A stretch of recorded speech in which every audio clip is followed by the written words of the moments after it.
사람은 순간순간을 살면서 자신이 한 일이 운명적으로 무슨 뜻이 있는지 신경 쓰지 않는다. 그러나 세상 만사에는 뜻이 있는 법이다. 이러한 문제는 주역에서 다루는 징조라는 것인데 바로 그 징조를 보고 미래를 어느 정도 예측할 수 있다. 이 책은 인간의 모든 행위가 각각 만들어낼 운명을 논하고 있다. 공자는 말한다. 군자가 가장 두려워하는 것은 천명이라고. 삼가 두려워하며 행실을 바르게 해야 할 것이다. 운명은 이미 시작되고 있다. 우리의 인생도 어느 날 일이 벌어지지만 그것은 갑작스러운 것이 아니다. 보이지 않게 숨겨진 채 이미 계속 진행되고 있었던 것이다. 운명도 이렇게 다가온다. 내면에서 꾸준히 진행되고 있던 것이 임계점에 도달하면 밖으로 그 모습이 드러난다. 운명이란 오랫동안 준비되는 것이다. 누적되다가 견딜 수 없게 되면 상전일을 일으킨다. 어느 날 무슨 일이 발생할 것인가? 갑자기 오는 것이 아니다. 지금 이미 수많은 것이 진행되고 있는 것이다. 사람은 그것을 보지 못할 뿐이다. 운명에도 주인이 있다. 일에는 적중이 필요하다. 노력만 한다고 되는 게 아니다. 노력할 곳에 힘을 집중해야 하는 것이다. 흔히 번지수를 잘못 찾았다는 말을 하는데 노력이란 방향이 제대로 되어 있을 때 반복으로써 결실을 얻고자 함인데 엉뚱한 곳에 노력을 쏟으면 기운만 탕진할 뿐이다. 운명이나 기다린다. 이것도 아주 틀린 생각이다. 나무 밑에서 열매가 떨어지기만 바란다고 그게 떨어질까? 운명에도 주인이 있는 법이다. 내 운명이 아니면 결코 나에게 오지 않는다. 운명은 바란다고 오는 게 아니다. 그런 운명이 오도록 구체적으로 씨앗을 심어야 하는 것이다. 운명이란 그것을 맞이할 수 있는 조건을 갖춘 사람에게만 찾아온다. 하늘이 주사위를 던져 행운을 가져다 주는 것이 결코 아니다. 하늘은 사람의 싹수를 보고 있다. 줄만한 사람에게 준다는 뜻이다. 줄만한 사람이란 좋은 운명을 이끌어내는 사람을 말한다. 평생 재수 없는 짓만 하는 사람이 운명만 좋기를 바란다면 그 또한 재수 없는 것이다.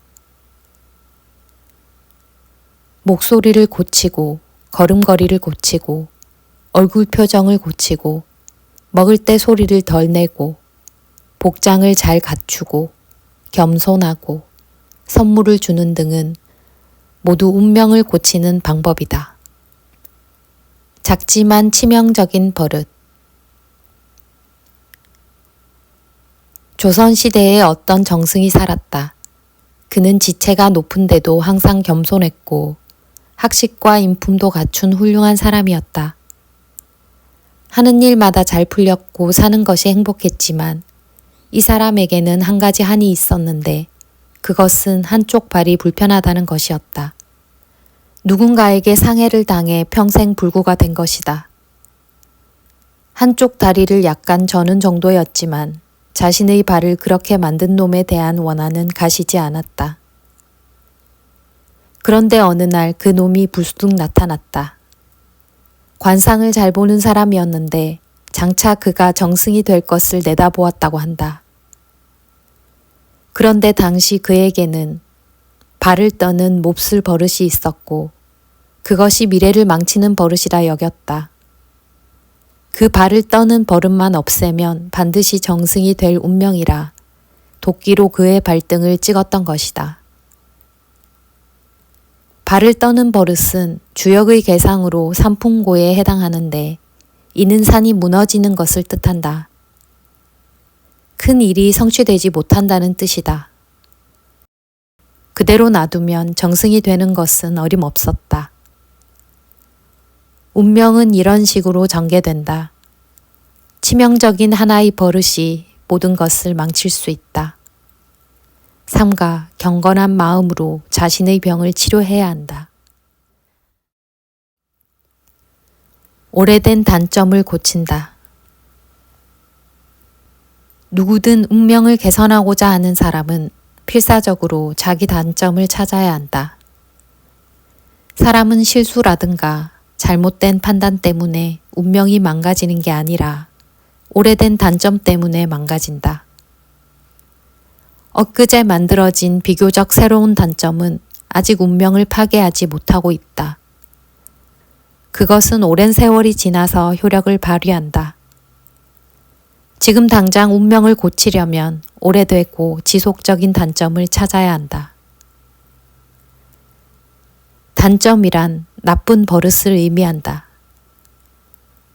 평생 불필요한 웃음을 많이 토해냈다면 이런 것은 나쁜 버릇인 바, 이 때문에 20년쯤 후에 부도가 날 수도 있다. 공연히 발을 떠는 버릇은 배신을 당하게 된다. 이상한 연관을 맺는 것 같지만 사실 운명이 나빠지는 것은 전혀 관계없을 것 같은 엉뚱한 버릇 때문에 벌어진다. 운명은 어디까지 고칠 수 있을까? 결론부터 말하면 노력이 적중만 하면 하룻밤 사이에도 운명이 고쳐질 것이다. 극적으로 변할 수 있을 것이다. 어째서 이런 일이 가능할까? 방아쇠처럼 스위치 하나로 미사일이 발사될 수도 있고 침 한 방에 병이 나을 수도 있다. 사람의 말 한마디에 100년 묵은 원한이 풀릴 수도 있다. 로또 복권이나 주식을 보면 하루아침에 대박이 터져 인생이 역전될 수도 있는 것이다.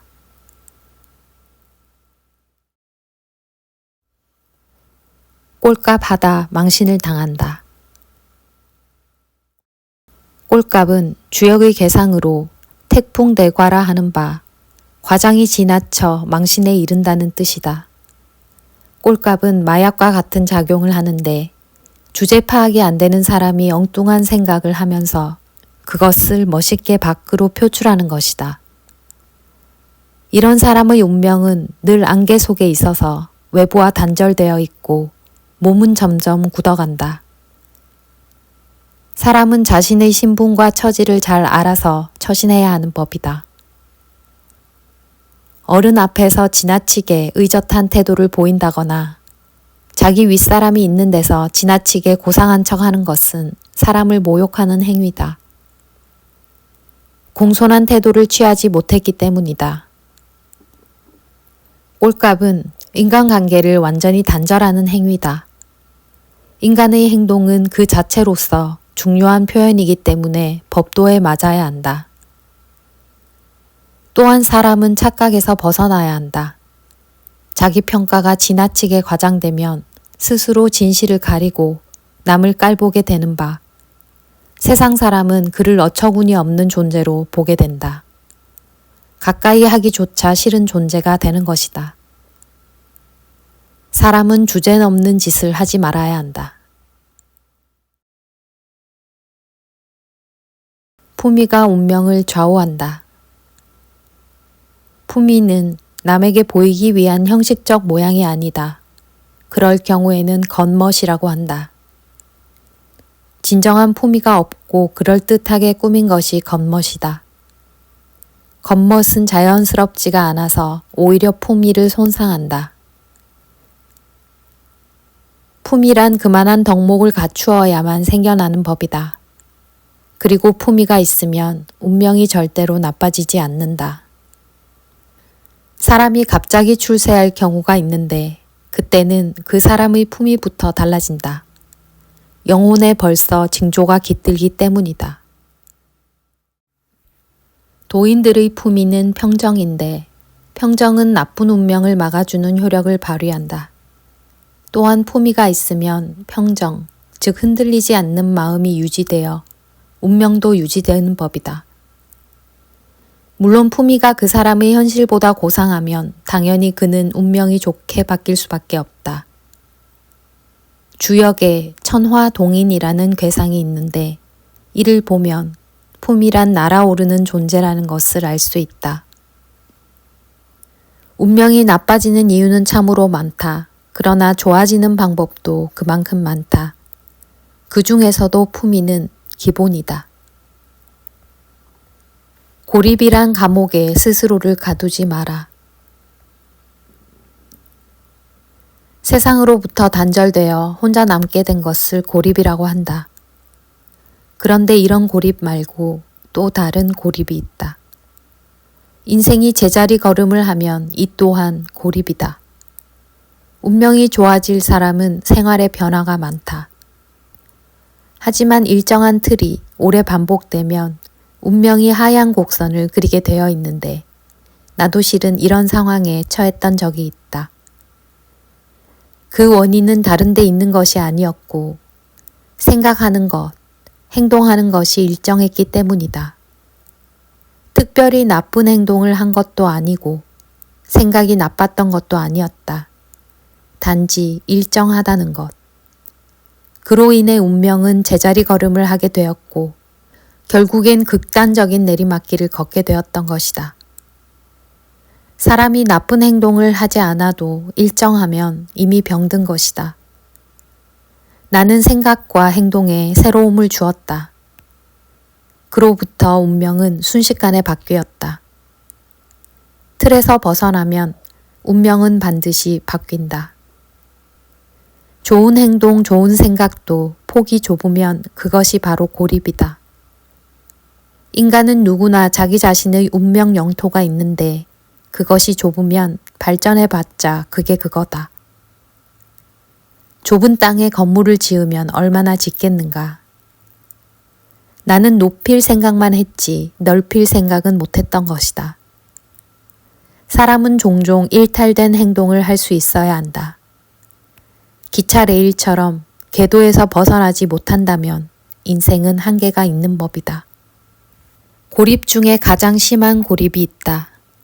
이는 사람 말을 받아들이지 못하는 것인데 만인이 보고 있어도 자신은 보지 못하는 것이다.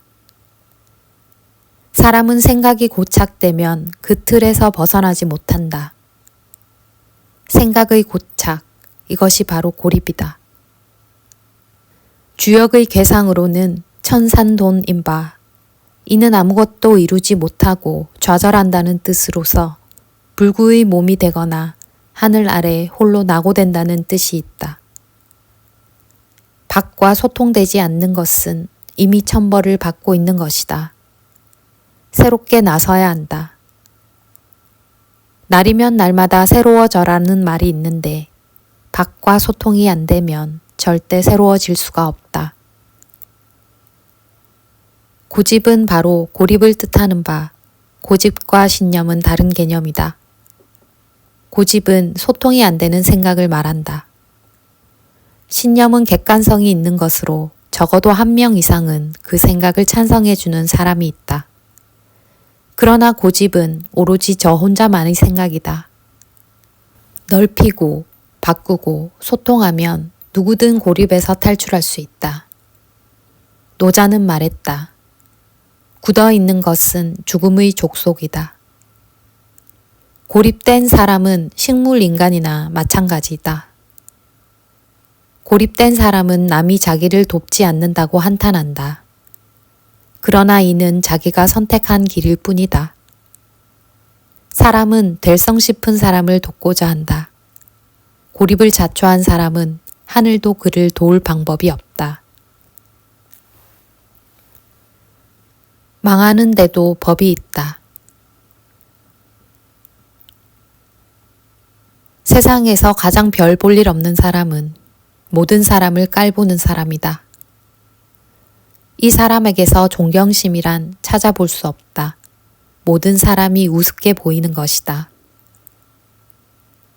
주역의 개상에 택천쾌가 있는데 이는 소인배가 당치도 않게 높은 자리를 차지하고 귀인을 업신여긴다는 뜻이다. 이 괴상은 급락을 예고하고 있다. 세상에 천하고 또 천한 짓이 남을 깔보는 행위이다. 깔보는 행위는 존경의 반대 행위이고 겸손의 반대 행위이며 사랑의 반대 행위이고 성공의 반대 행위일 뿐이다. 누구든 적어도 남을 깔보는 짓만 안 해도 그는 제법 괜찮은 사람이다. 모든 사람을 깔보는 사람은 하늘이 외면하게 되어 있다. 매사에 엇박자를 놓는 사람, 김세게 만드는 사람, 남이 재미있어 하는 것을 보지 못하고 사람들이 합심하려 들면 반드시 그것을 방해하는 사람이 있다. 남과 함께 있으면 보조를 맞추는 것은 타인에 대한 최소한의 배려다. 아니 보조를 맞추지 않더라도 김세게 만드는 짓은 하지 말아야 할 것이다. 주역의 계상에 풍수환이 있는데 이는 줄줄 새어나가서 모든 것이 흩어진다는 뜻이다. 이 계상은 기운이 쌓여 있는 것을 쏟아버린다는 의미도 있는 바 모든 것을 무산시킨다는 깊은 상징이 있다.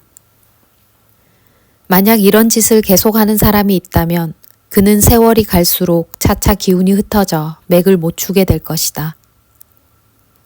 또한 남에게 항상 김새는 짓만 골라 있기 때문에 스스로의 인생도 다 된 밥에 재가 뿌려지는 운명을 맞이할 것이다.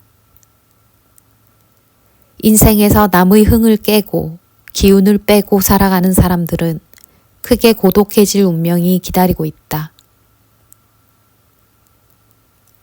말 많은 사람은 불운하다.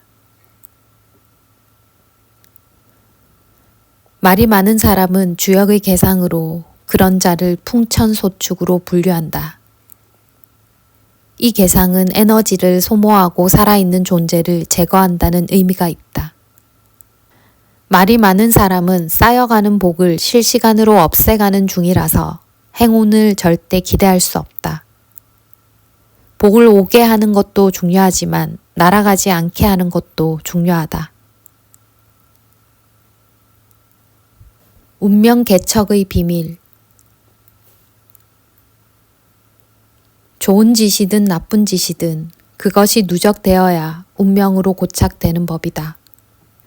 운명이야말로 티끌 같은 자그마한 행동이 반복되는 가운데 그것이 태산처럼 커다란 운명을 만든다. 운명이 이러한 원리로 만들어지므로 평소에 삼가야 하는 것이다. 아는 사람을 마주쳤을 때 고개 숙여 가볍게 인사하는 버릇. 친절. 평소에 책 많이 읽기. 친절은 운명 개척의 좋은 방법 중 하나다. 친절은 주역의 계상으로 화택규인데 태양이 떠오르듯 발전한다는 뜻이다. 사람에 대한 친절은 그리 어렵지 않다. 친절은 아주 좋은 운명을 끌어들인다. 작은 틀을 깨면 큰 틀이 생긴다. 사람마다 삶의 철학이 있을 텐데 그것은 원래 좀처럼 바뀌지 않는 법이다. 저들 중에서 그나마 삶에 약간의 철학이라도 있는 사람은 제법 괜찮은 편이지만 대부분은 삶의 의미를 생각하지 않고 그때그때 태평히 살고 있다. 이 점이 중요하다. 삶에 대한 철학이나 개념이 없는 사람은 그릇이 작은 사람이다. 그런 사람이 찻잔 속에서 태풍을 일으켜봤자 그게 그거다. 근본은 영구적으로 변치 않는 것이다. 사람은 먼저 통을 키워야 한다. 사람의 그릇이 달라지기 위해서는 무엇인가 특별한 계기가 있어야 한다. 공부를 많이 했다거나 훌륭한 사람을 만나 배움이 있었다거나 인생의 시련을 통한 깨달음이 있었다거나 근본이 흔들려 봐야 한다. 큰 그릇은 주역의 계상으로 천택리다. 이 계상은 하늘이 도와 모든 것을 소유하게 된다는 뜻이다. 큰 그릇이 되라는 말은 많이 들어봤을 것이다. 이는 규모를 말하는 것으로 소박하게 큰 욕심 안 내고 살겠다는 생각은 조상을 모욕하고 후손에게 실망을 안겨주는 행위와 다르지 않다. 마음껏 날아 남보다 나은 위치에 가겠다는 포부는 하늘이 보기에도 좋다. 하늘이 어떤 사람에게 행운을 주려고 해도 그릇이 작은 사람에게는 딱히 줄 것이 없다. 욕망이 작은 사람은 일부러 성공을 피해가는 것과 다를 바 없다. 그릇이 작은 원인은 무엇일까? 자기의 틀을 지키기 때문이다. 이를 고치려면 자기의 틀을 깨버리면 된다. 작은 그릇을 깨면 반드시 큰 그릇이 생기는 법이다. 선물은 반드시 돌아온다. 주역의 개상에 천화동인이 있다. 이 개상은 하늘의 뜻을 바친다는 의미로 선물을 많이 하는 사람은 그 자체가 하늘의 예물을 바친다는 상징이다. 애써 선물을 하는 사람이 있다면 그는 그 자체로 운명이 개선될 것이다. 남을 일시적으로나마 행복하게 해준 사람은 반드시 하늘로부터 보상이 있는 법이다. 만일 선물을 전혀 모르고 사는 사람이 있다면 그는 우리 인생에 참여하지 않는 사람이다. 내가 만일 남에게 선물을 하고 대가를 바라지 않는다면 반드시 하늘이 보상해 줄 것인즉 선물을 아까워 말라. 선물은 열쇠와 같은 효과가 있다. 행운의 문이 절로 열리게 되어 있는 것이다. 흥은 떠나간 운도 돌아오게 한다. 사람은 무엇인가 확실히 좋아하는 것이 있어야 한다. 무엇인가를 좋아하면 인생도 좋아지는 법이다. 좋은 일에 감흥하는 것은 개상으로 택산함에 해당한다. 이는 나쁜 운명이 녹아버린다는 의미가 있다. 세상을 움직이는 매력의 힘. 매력은 주역의 개상을 빌려서 보다 쉽게 설명할 수 있는데 바로 화풍정이다. 이 개상은 아름다운 한 송이 꽃 같은 사물을 상징한다. 이른바 꽃 같은 사람. 내용이 무엇이든 간에 아름다움을 갖추면 그것이 매력이 되는 것이다. 예의가 바르고 동작이 민첩하면 윗사람에게 칭찬받게 되어 있다. 항상 그런 사람이 매력 있는 사람, 멋진 사람이라는 애칭을 들을 수 있다. 매력은 돋보이는 것이다. 자기 자랑을 늘어놓는 사람은 매력이 없지만 자랑거리가 있으면서도 그것을 애써 드러내지 않으면 매력이 된다. 돈은 쓰면 생긴다. 돈이란 흐르는 것인데 꽉 막혀 있으면 들어올 돈도 다른 데로 흘러가는 법이다. 물을 퍼올리는 펌프에 부어주는 마중물이라는 것이 있다. 물을 땅에서 퍼올리기 전에 먼저 땅 속에 물을 주는 것이다. 그로써 물이 콸콸 나온다. 사람은 세상을 향해 돈을 쓸 수 있어야 그에게 돈이 모이는 법이다. 쓸 돈이 없어서 쓰지 못하는 것이 아니라 실은 쓰지 못해서 돈이 안 생길 뿐이다. 돈 쓰기를 겁내는 것은 부자 되기를 겁내는 것과 전혀 다를 바 없다. 태산을 쌓는 법. 평소에 실력을 갖추어 간다. 이는 남는 시간을 활용하는 것으로 일정한 기간에 애쓴 것보다 성취가 훨씬 더 많은 법이다. 인생은 참으로 긴데 생업에 필요한 것을 갖추었다고 해서 이만하면 다 되었다고 할 수는 없다. 언제 어느 때 인생이 어떻게 될지 모른다. 그래서 평소에 이것저것 갖출 수 있는 한 갖춰 두어야 한다. 공자의 제자 자하가 일하고 남는 시간에 공부한다고 했던 바 인생을 계속 발전시키라는 중요한 가르침이다.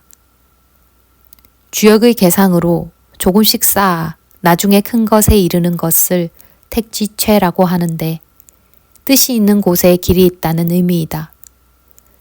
뜻을 품고 천천히 나아가면 된다.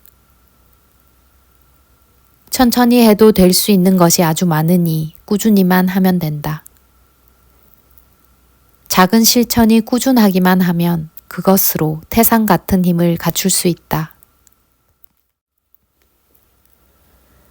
반성은 미래의 잘못을 막아준다. 잘못을 하고도 그것을 뉘우치지 않는다면 그 잘못은 고스란히 남아있게 된다. 그뿐 아니라 그와 비슷한 잘못을 또 저지르게 된다. 어떤 사람은 죄를 지은 자체보다 반성하지 않는 것을 더 큰 죄로 보기도 한다. 이는 매우 타당하다. 반성하지 않음이란 죄를 한번 지은 것으로 모자라 또 저지르겠다는 것이니 괘씸하기 짝이 없다. 반성 없이 살겠다는 것은 고장난 마음씨를 그대로 미래로 가져가겠다는 뜻과 다르지 않다. 반성이란 집을 수리하는 것과 같은 뜻이 있다. 우리가 사는 집이 잘못되어 있으면 몹시 불편할 것이다. 그런데 우리 마음이 잘못되어 있어도 그로 인한 불편함을 모른다면 참으로 이상한 일이 아닐 수 없다. 영혼이 잘못되어 있으면 집이 잘못된 것보다 더 큰 일이 벌어진 게 아닌가. 반성은 곧 발전이기도 하다. 사람이 자신의 잘못을 매일 반성한다면 영혼이 날로 깨끗해질 것이니 이것이 곧 발전이다. 반성은 새로운 각오를 낳는 것이고 각오는 행동을 유도한다. 그리고 행동은 운명을 탄생시킨다. 매일 반성을 하지 않고 사는 사람은 목욕을 하지 않는 것과도 같다. 점점 더러워질 것인즉 몸에 병이 생기듯 운명도 병들게 되는 법이다. 반성은 새로 태어나는 것과도 같고 새로운 출발이라고도 할 수 있다. 반성은 모든 병을 예방하기 위한 위생관리와도 같은 것이다. 반성은 곧 치료이기도 하다. 하늘은 지극히 공평하다. 하늘은 보이지 않는 힘으로 대자연을 관리하고 있는 바, 이것이 아니면 대자연은 불균형으로 인해 무너질 수밖에 없다. 균형이란 어느 곳으로도 치우치지 않음을 뜻하는데 이것은 자연의 운행 원리다. 주역에서는 하늘의 도리를 건위천으로 표현하는 바, 이는 세상을 지배하는 최고 원리를 뜻한다. 그런데 균형은 밖에서 바라볼 때 공정한 모습으로 나타난다. 그래서 세상은 제대로 잘 굴러가고 있는 것이다. 만약 우리가 부당하게 이익을 얻는다면 반드시 하늘이 이를 추징하게 되어 있다. 한때 얻어서는 안 될 이익을 얻는다면 이를 하늘이 방임하지 않는다. 세상의 균형을 위해서이다. 운명이란 공정하다. 우리는 헛된 이익을 얻을 생각을 해선 안 된다. 만일 우리가 아주 조금씩 눈에 보이지 않는 부당한 이익을 얻었다고 해보자. 쌓여가는 부당한 이익. 하늘 아래 이것을 감출 방법은 없다. 하늘은 이것을 다 계산하고 있다. 그러다 어느 날 갑자기 부당하게 번 돈 모두를 한꺼번에 추징당하게 된다. 수천만 원, 수억 원 또는 그 이상이 될 수도 있다. 친구에게 음식값을 떠넘기고 돈을 빌리고 나서 갚지 않고 선물값을 아끼고 한 것들이 합산되고 이자까지 붙어서 나타난다. 하늘의 추징은 대개 사고의 형태로 나타난다. 질병, 사고, 사기를 당하는 일 등 그 유형은 실로 다양하다. 중요한 것은 반드시 온다는 것이다. 부당한 작은 이익을 얻으며 재미를 보다가 그것이 뭉쳐서 크게 추징된다면 참으로 억울하다. 그러나 실은 억울한 게 아니다. 하늘은 공정할 뿐이다. 반대로 긴 세월 동안 아주 작은 보이지 않는 손해를 봐왔다고 해보자. 하늘은 이것을 환급해 준다. 세상은 부당한 이익이나 손해가 계속되지는 않는다. 일정 시간이 오면 하늘은 균형을 맞춰주고 천지의 운행은 영원히 이어지는 것이다. 인생은 손해를 조금씩 보면서 사는 것이 훨씬 유리한 법이다. 그 모든 것을 환급받을 뿐 아니라 좋은 일을 해서 쌓인 인격은 별도로 복을 받게 되어 있다. 사실 인간에게 항상 조금씩 손해보고 사는 것은 하늘에 저축한 것이고 또한 운명에 보험을 들어놓은 것과 같다. 아득바득 살지 말고 조금씩 뿌리며 사는 것이 가장 복되게 사는 방법이다. 하루가 즐거우면 인생이 즐겁다. 돈이란 쓰고 벌고 하는 것이지 꽉 틀어지고 있어서는 안 된다. 절약과 인색은 다르다. 누구든 수준에 맞게 적당히 돈을 쓰는 것은 칭찬할 일이다. 사람이 적당한 돈을 들여서 생을 즐기는 것은 본능을 떠나서 그 자체로 재수 좋은 일이다. 하루를 행복하게 지내는 것은 꽃을 피우는 것과 같다. 이는 축복받는 행위다. 한없이 아끼며 궁상을 떨면 모든 돈을 다 하늘에 빼앗기게 된다. 집에도 운명이 있다. 우리가 어느 곳에서 오래 살았다고 해보자.